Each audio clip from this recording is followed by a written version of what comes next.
Ja, vi har lige fødderne med. Hej, jeg hedder Eva, og det her det er Karen, min samarbejdspartner. Og Karen, hun er,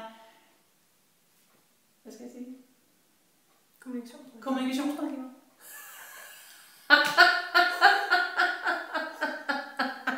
Det var det andet, der kommer ind, det der, hvad siger du? Jamen, jeg ved det godt. Hvor sjovt, okay. Vi tager det. Hej, jeg hedder Eva, og det er min samarbejdspartner Karen.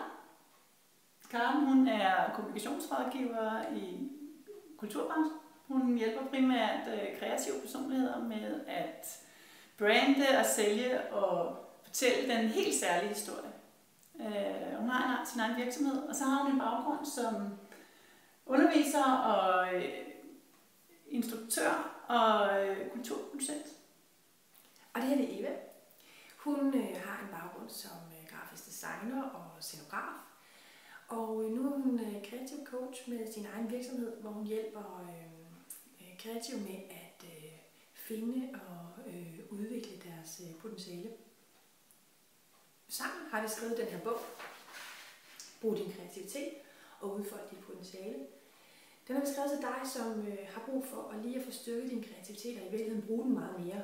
Netop fordi det giver en enorm stor glæde og livsglæde, når det er, at man bruger sin kreativitet. Måske drømmer du om at være den der sprudende, super kreative, idérige udgave af dig selv. Du har bare også lidt en tanke om, hvorfor det ikke kan lade sig gøre. Der er jo nogen, der skal tage ansvar. Når du bruger din kreativitet, så tænder du dit lys og føler mere livsglæde. Hvis du har brug for at give din kreativitet et skub, så laver vi en workshop, hvor vi sætter fokus på din kreativitet og på en blid, men super powerful måde giver din kreativitet en energiindsprøjtning.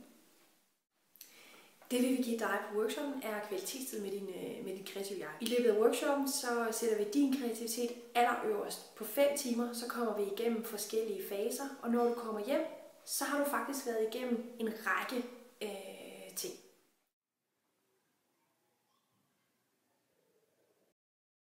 Er du mere afklaret med, hvordan du vil bruge din kreativitet? Har du fået styrket dit kreative selvværd?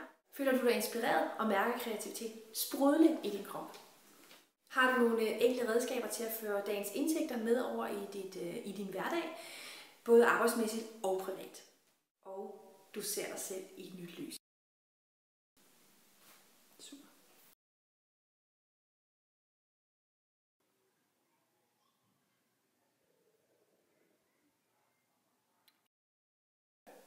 Men hey, stop!